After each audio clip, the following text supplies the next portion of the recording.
Bom sábado, é sempre um prazer estar com vocês, é um desafio também, substituir o professor Moisés, né? O tema da lição tem sido uma bênção na nossa vida, e a gente tem percebido isso, né? Até agora a lição se preocupou de alguma forma em mostrar para nós que o Espírito Santo é real, ele existe, e não é só uma força como essa palavra Espírito, que na nossa língua portuguesa denota outras coisas, mas também é uma pessoa da Trindade, né? Algo real, um ser que se preocupa e nos levar para mais próximo de Deus e revelar Jesus, portanto, um da Trindade. E nessa semana a lição se preocupou em trabalhar um pouquinho sobre a plenitude do Espírito Santo, né? O batismo do Espírito Santo. E esse conceito é muito interessante porque a gente também tem algumas ideias pré-concebidas algumas vezes de que batismo do Espírito Santo, por exemplo, é alguma coisa restrita a um grupo de pessoas, como aconteceu no Pentecostes, né? A gente percebe que na verdade não é bem assim. Então o propósito da lição é mostrar para a gente que batismo do Espírito Santo é condição para uma vida cristã verdadeira. Não posso dizer que sou um cristão verdadeiro, genuíno, se eu não tenho o batismo do Espírito Santo. Esse é um aspecto importante que a lição mostra. E quando eu percebo isso, há um desejo profundo e mais que isso, consciente de ter vontade de querer ter o Espírito Santo na vida. Esse é um aspecto importante. Quando eu não conheço o Espírito Santo, quando eu não conheço a sua atuação na minha vida, eu posso não ter esse desejo. E quando eu não tenho esse desejo, eu não sou consciente em buscar a presença do Espírito Santo, né? Então vamos ver um pouquinho sobre como é que a gente faz para buscar o Espírito Santo em nossa vida. O nosso tempo está um pouco breve, uma vez que já são um pouco mais de 11h30, né? Mas vamos tentar de uma forma mais enxuta terminar aqui em não muito tempo. A lição de domingo ela fala sobre o batismo do Espírito Santo propriamente dito, e quando é mencionado aqui, a gente pode tirar algumas lições importantes quanto a isso. Por exemplo, quando Jesus fala em João 3,5 do batismo da água e do Espírito, né, ele menciona uma relação de que o batismo é por imersão, mas também tem o Espírito. O batismo de Jesus foi imersão e foi também o Espírito descendo. Há uma ligação muito próxima entre o batismo por imersão, aquele que nós temos uma vez na vida, ou mais, depende da pessoa, com a ligação de receber o Espírito Santo, e não uma coisa que acontece hoje, eu sou batizado, e de repente, em algum momento, quando estiver numa fase superior de vida, eu recebo o Espírito Santo. Isso acontece simultaneamente e na proporção que eu permito que o Espírito Santo o faça morada em mim. Uma outra questão interessante aqui, quando a gente pega, por exemplo, o primeiro texto bíblico aqui indicado, o segundo, na verdade, Mateus 3,11, que fala, né, que será que o batismo com fogo, não, com espírito e com fogo, né? João fala de Jesus quando Jesus vem, e aí é interessante porque ele não fala assim, batismo do espírito ou com fogo, é uma coisa só, do espírito e com fogo. Essa ligação ela nos denota algumas coisas interessantes. Por exemplo, o que a Bíblia quer dizer quando menciona a palavra fogo? Você se lembra de algumas vezes na Bíblia que a palavra fogo é utilizada? Por exemplo, quando... Vamos citar alguns exemplos? Presença de Deus, ok? Exemplos do Velho Testamento que são muito fáceis de lembrar. Quem pode citar alguns? 1, 2, 3. A sarça ardente, Moisés tirou as sandálias porque o lugar era santo. Era Deus se mostrando na presença ali. Que outros momentos você lembra em relação a isso? No Sinai, né? O Sinai fumegava e era como a aparência de fogo. A coluna de fogo que guiou o povo por tantos anos no deserto. O Pentecostes, labaredas de fogo, né? Essa é a palavra que a Bíblia usa, ou línguas de fogo.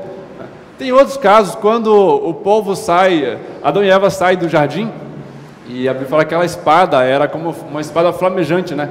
E o Espírito Santo ali de alguma forma impedindo a entrada para que não tivessem acesso à árvore da vida também. Você percebe que há uma relação direta de batismo no Espírito com presença contínua, presença intensa do Espírito de Deus na sua vida? Então esse é um aspecto importante também para a gente relacionar aqui, quando a gente fala de ser batizado com o Espírito Santo, ter a plenitude do Espírito Santo, é ter de forma plena, cheia, completa, Deus na sua vida, né?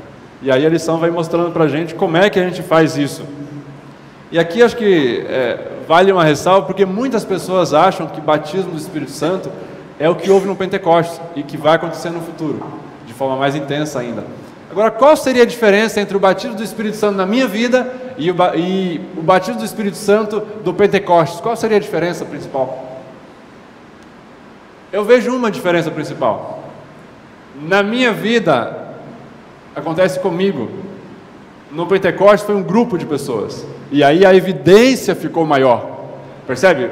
Ali os discípulos, os cristãos estavam num grupo com o mesmo pensamento, com a mesma unidade, com o mesmo propósito, e aí ficou evidenciado o Espírito Santo naquele grupo. Agora isso pode acontecer a cada dia na minha vida, e esse é um aspecto importante que a gente precisa de relacionar aqui. Isso é bíblico, inclusive, a chuva temporânea, a chuva de cada dia, a chuva de cada vez que eu entro em contato com Deus, oração, intimidade, pessoalmente, e em geral, a chuva de celeiro. Legal, muito bom, isso mesmo. Então, vamos trabalhar um pouquinho esse conceito do que é ser cheio do Espírito Santo, né? Como é que eu faço para me encher do Espírito Santo? Eu me lembro de uma das histórias que eu vi algum tempo atrás, mencionando sobre essa ideia, quando 3 jovens chegaram para um pastor e nessa ânsia de ser cheio do Espírito Santo, perguntaram para ele assim: como é que eu faço para ser cheio do Espírito Santo? E ele falou assim: vocês peguem uma peneira. Quem sabe o que é peneira aqui? Todo mundo sabe, né? É um recipiente redondo que tem alguns furos. A ideia é aquela ideia de coar o chá, coar o suco, né? Mas numa amplitude maior, que é para café ou para outras coisas novamente. Pegue uma peneira dessa e vá até o rio e encha essa peneira de água. Quando você encher a peneira de água, você estará cheio do Espírito Santo, entenderá pelo menos o que é estar cheio do Espírito Santo.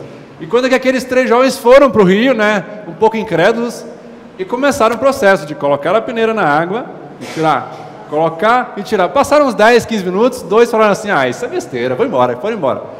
Mas um deles continuou insistindo naquela situação por mais de meia hora, e o pastor foi até o rio, e aí o menino já quase chorando falou assim: pastor, não dá para ficar cheio do Espírito Santo, não tem como relacionar aqui. E aí o pastor disse para ele assim: é muito simples, deixe a peneira imersa na água e não levante. E aí ele entendeu o propósito, né? A ideia de ser cheio do Espírito não é eu buscar o Espírito, mas é eu ir para o Espírito, deixar que Ele inunde a minha pessoa. Na aplicação cristã, a peneira podemos ser nós, né? É eu me inundar do Espírito Santo, me imergir no Espírito Santo. Essa é a ideia de você ter continuamente o Espírito Santo na sua vida. Portanto, ser cheio do Espírito não é uma coisa que acontece uma vez. É uma busca diária. O de ontem não serve para hoje. E aí, quando a gente pega os próximos passos da lição, ela mostra para a gente quais são as condições para receber a plenitude do Espírito Santo, né? E, aliás, não é novidade para nenhum de nós, mas vamos recapitular aqui porque são questões profundas, né? Quais são as condições para que o Espírito Santo possa habitar em nós, né? Para que eu tenha uma vida cheia do Espírito. Então, a lição menciona algumas questões que me evidenciam uma coisa: o Espírito Santo é sensível ao pecado. O Espírito Santo não consegue coabitar com o pecado. Portanto, quanto mais eu me afasto do pecado, mais cheio eu estou do Espírito Santo. Isso é um ponto chave aqui, porque a primeira questão que a lição coloca aqui, uma série de textos bíblicos, é arrependimento, né? É abandonar a vida de pecado, é se afastar do que nos afasta de Deus. O primeiro passo para buscar o Espírito Santo na nossa vida é se arrepender de verdade, é ter uma vida que se coloque o mais próximo de Deus possível. E aí o segundo passo que a lição menciona aqui é o sentimento de insuficiência de uma vida sem Deus. É o sentimento de que com Deus eu sou tudo, mas sem Deus eu não consigo nada. E aí é a ideia de fé, né? Eu vou buscar a Deus com fé porque Ele consegue preencher o que eu não consigo preencher sozinho. Dependência seria uma palavra muito boa também. Uma coisa que eu não vi em lugar nenhum, é quem está cheio do Espírito Santo, ao contrário do que muita gente pensa, não fala muito. Jesus sempre ele falava por último, sempre, todo mundo se manifestava, duas vezes falava e acabou.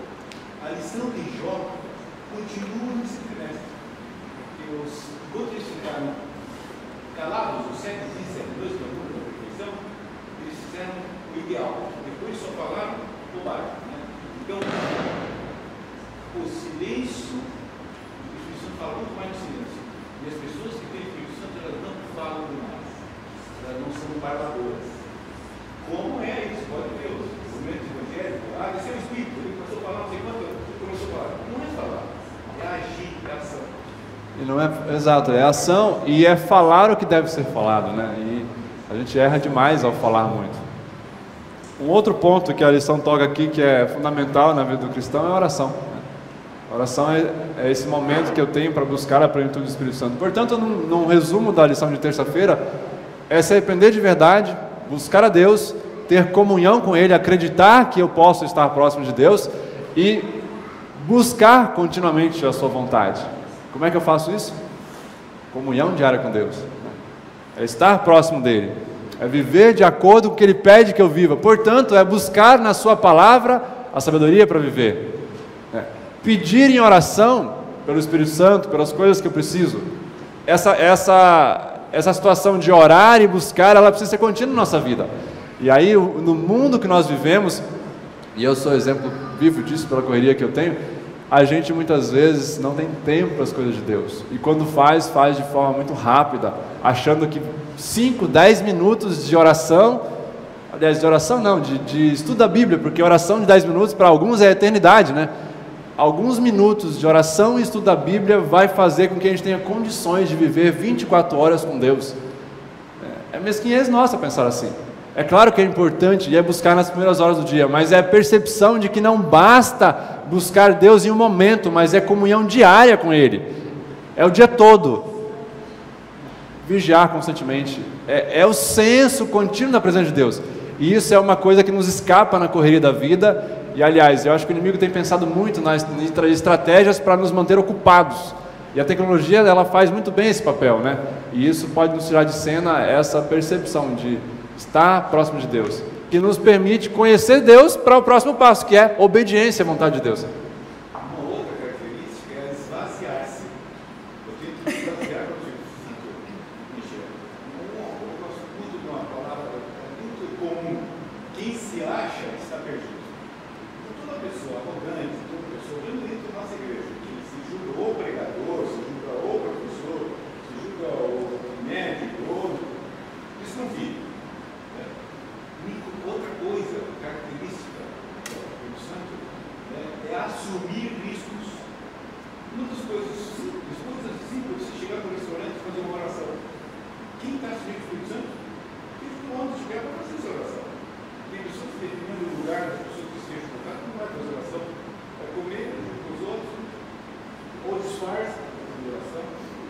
Então, quem assume, o Nicodemos, quando falou com Jesus, falou assim: olha, se você vai considerar tudo, ele ficou ali orando, mas quando ele assumiu mesmo o Espírito Santo, quando ele foi lá, importasse a autoridade que ele tinha, perante a nossa vontade, ele foi lá e se entregou. A irmã Maia fala: Nicodemos se tornou, Nicodemos se convertiu, na hora que ele pegou, todo mundo quis escapar, os discípulos fugiram, ele foi lá, pegou o corpo de Jesus e foi lá sepultar. Ele assumiu.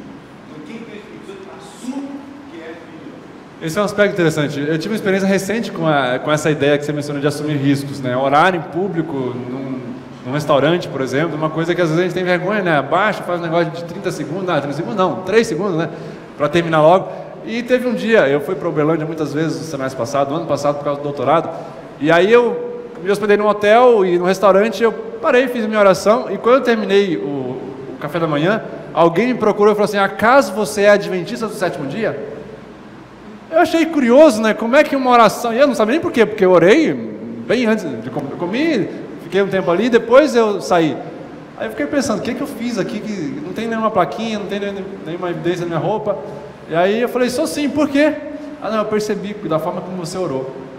Não entendi muita coisa, mas depois, resumo da história: ela era dona do hotel. E por um ano eu tive a oportunidade de, nos cafés da manhã que eu estive lá, todos eles conversar com ela. E ela, assim, entendeu muita coisa de Deus e aceitou muita coisa que ela ouviu quando era criança, mas que ela não aceitava porque o pai dela era muito rígido em relação à fé que eles tinham. E assim, para mim foi legal, porque foi uma evidência simples de um ato que me permitiu, durante um ano, toda vez que eu estive em Uberlândia, 2 vezes por semana, eu sentava com ela e ela tomava café da manhã comigo e nós conversávamos sobre isso. Então, assim, exemplos interessantes sobre isso. Não são?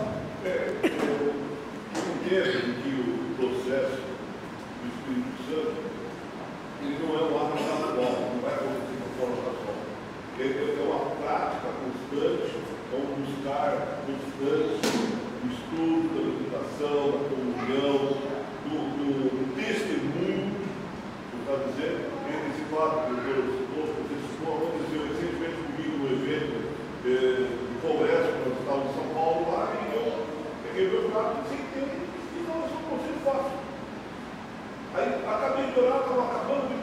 levantou o profeta lá, o americano lá, veio e falou assim, cumprimentou, parabéns. Tão difícil ver uma pessoa deve ser. Aí eu, na hora, também fiquei assim, aí eu falou o vídeo que deu graças para Deus. Então, esses pequenos atos é um testemunho vivo da fé. E são atos exteriores, né? Eles são consequência de atos que a gente faz de comunhão diária com Deus. Isso é importante. Então, agora uma coisa é certa. Nenhum texto eu encontrei amparo.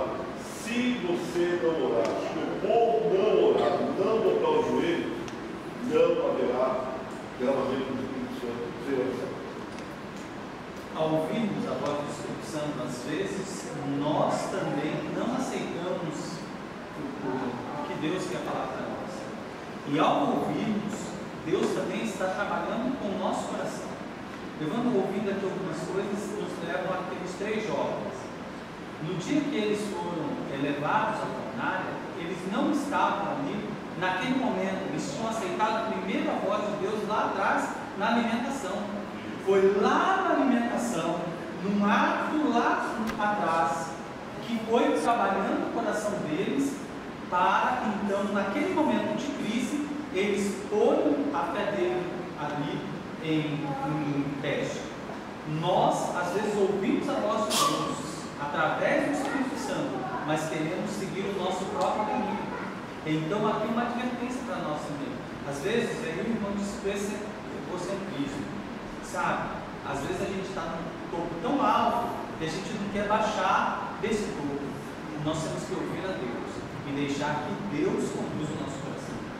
Gostaria de avançar um pouquinho mais pelo tempo. Irmão, pode falar. É importante isso. Eu acho que no trimestre a gente vai ser desse cara. Eu penso que sim, eu tenho uma olhada na versão aqui, não sei. A parábola das 10 fichas resuma isso. Nós estamos conversando essa semana em casa e a gente disse o que era ter ou não ter o óleo. Óleo é o Espírito Santo. Mas como é que eu vou ter? Eu dou isso de relação contemporânea diariamente, eu tenho que criar um hábito, um relacionamento, porque na hora da crise, como falou, não é uma coisa que eu vou forçar, vou buscar o Espírito Santo, eu já tenho, não vou buscar na hora. Na hora da crise eu não vou pegar de onde eu não tenho, é um armazém que eu tenho dentro de mim. Então, a parábola das 10 fichas, a diferença no final da crise, quem vai ficar e quem vai escapar, fugir da situação, é isso aqui, Deus, o Espírito Santo do dia a dia. É render a vida constantemente ao Espírito de Deus, né? E isso é esvaziar a nossa vida. Quando a Bíblia usa essas palavras que, na verdade, a religião coloca como condições, não é porque Deus não quer derramar o Espírito Santo na nossa vida. É porque Ele sabe que a plenitude do Espírito na nossa vida só pode acontecer quando eu permito que o Espírito de Deus habite em nós. Quando eu começo a buscar a Ele, a entregar a minha vida, a ser submisso a Ele, quando eu permito que Ele possa agir na minha vida. Quando Paulo fala, não sou eu mais quem viu, mas é Cristo que vive em mim, é um exemplo pleno de que ele aceitou deixar ser habitado pelo Espírito Santo, né? E esse é um aspecto que eu acho que a lição ela trabalha com bastante ênfase. E aí, quando nós temos aqui uma série de contraposições, né? Eu achei interessante esse gráfico da lição, porque a evidência de que a vida do cristão cheio do Espírito Santo é radicalmente diferente da vida do mundo. Essa palavra radical, ela faz muito sentido, porque quando a gente vê o contexto do que a Bíblia diz sobre a vida de Jesus, que é viver como Jesus viveu, e o que é o mundo, é radicalmente diferente mesmo. A gente tem que entender aqui qual é o contexto, mas a pergunta que eu faço, será que a nossa vida, em comparação com os que não conhecem Jesus, é muito diferente mesmo? Ou será que alguém, ao olhar 2 pessoas conversando, uma cristã e outra não consegue distinguir a diferença? Só ponto para pensar. Observe aqui o que a lição menciona em relação à vida egocêntrica e cristocêntrica, né? Um deseja o pecado, quer o pecado, ele procura desagradar a Deus, consciente ou inconscientemente. O outro, ele procura buscar a Deus, ele submete à vontade de Deus. Um deles é controlado pelas paixões do pecado. A lição menciona ali alguns textos de Gálatas que mencionam quais são esses problemas do pecado, né? Em contraposição, a vida cheia do Espírito, ela é controlada pelo Espírito Santo, guiada pelo Espírito Santo. Ou seja, você não faz alguma coisa sem a permissão do Espírito Santo, sem a guia do Espírito Santo. A ideia da liberdade, né? Hoje, como as pessoas interpretam mal a palavra liberdade. É muito comum os jovens falarem assim, liberdade é fazer o que eu quero, né? quando a gente observa que nem o dicionário define assim liberdade. Agora, quando a gente pega o contexto bíblico aqui, liberdade não é fazer o que eu quero. Quando o semáforo, por exemplo, ele é colocado na esquina, é para tolher a sua liberdade de chegar em casa? É para garantir que você chegue em casa com segurança, num trânsito caótico que nós temos. A gente tem que começar a entender que quando existem algumas restrições na nossa vida, elas não são para tolher a liberdade, mas para garantir a liberdade plena. Mas quando a gente observa essa tabelinha aqui, na verdade, é o conflito desde o início. O diabo falando assim, não tem como ser livre com a lei de Deus. E Jesus falando, né, no texto da lição aqui, eu vim para que tenham vida e vida em abundância. Essa contraposição, e aí eu escolho, ou decido escolher, a que lado eu vou seguir, que voz eu vou ouvir, acreditar que no mundo de hoje não é possível mais viver uma vida plena, ou aceitar de Jesus que Ele disse que é possível sim viver uma vida plena do Espírito. E aí a aceitação envolve um compromisso diário com Deus. Toda renúncia tem um preço. Às vezes é deixar de conversar com alguns amigos que são influência negativa, outras vezes é começar a pensar em coisas mais positivas, ter atitudes mais proativas, é começar a de fato pensar em como Jesus vivia e procurar imitá-lo. E isso no mundo de hoje não é tão simples assim, mas é necessário. E como é que se faz? Na ideia de uma caminhada de 100 quilômetros. Você começa uma caminhada de 100 quilômetros com apenas um passo, né? Um passo de cada vez. A ideia de estar cheio do Espírito Santo é progressão, é um pouquinho a cada dia. O ontem não serve para hoje, mas ele pode me ajudar em relação a esse conhecimento diário com Deus. É fundamental isso para que a gente realmente tenha uma vida que mostre Deus aos outros, né? Eu diria que no mundo de hoje que nós vivemos, o que fala mais alto para as pessoas é a palavra testemunho. É como é que os outros me enxergam. Dificilmente alguém vai aceitar de você qualquer palavra que vem de conforto em relação aos aspectos espirituais, de esperança de um futuro melhor, se a pessoa não olha para você como alguém que é exemplo a ser seguido. Eu me lembro sempre de um texto que eu acho que é de Isaías, né, que fala de que o ideal de Deus era, e no contexto dos judeus lá, 10 pessoas agarrariam a barra da saia de um judeu, né, procurando assim, eu quero seguir esse Deus, né? Claro que a gente pode transportar para os dias de hoje, mas a ideia de testemunho em relação a essa vida diferente é que as pessoas vejam o quanto você é cheio do Espírito, o quanto você é feliz apesar das circunstâncias e queira ser igual a você. Por quê? Porque você reflete Jesus. E o papel do Espírito Santo é nos levar para Deus, para Jesus, é para nos mostrar o caminho. Esse é um aspecto importante que muitas vezes na correria do dia a dia nos passa despercebido. Duas palavras. Egocentrismo significa obstinato. A palavra do Espírito Santo é submisso. É o livro de Jeremias fala todo, falando sobre a história de Israel, Jeremias, né? Quem é no Espírito Santo é submisso, quem não está é obstinado, é teimoso, eu não berrei, eu não faço, eu não era bem assim, né?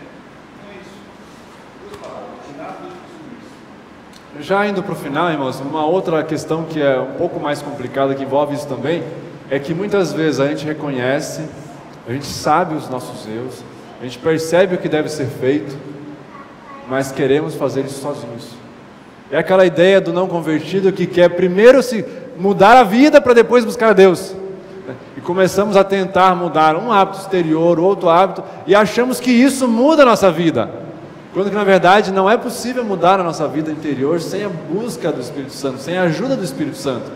Então o resumo aqui em relação à lição é que vida plena do Espírito Santo não existe sem renúncia total do eu. Esse negócio de ter meio do Espírito Santo, um pouco do Espírito Santo, se satisfazer com um pouco não basta, porque Jesus ele menciona que Ele quer o nosso ser por inteiro, né? Esse negócio de estar um pouco com Deus não resolve, porque um pouco com Deus é perdido também. Então a ideia de você renunciar à sua vida e permitir que o Espírito Santo assuma o controle absoluto da sua vida. Aonde Ele te guiar, você irá. Aonde Ele te mandar, você vai. O que Ele te pedir, você faz, porque você vive em harmonia com Ele. Você começa a refletir coisas de Deus, da vida de Jesus. E aí um próximo momento da renúncia é a permanência. A lição menciona sobre isso. Não basta renunciar o próprio eu hoje.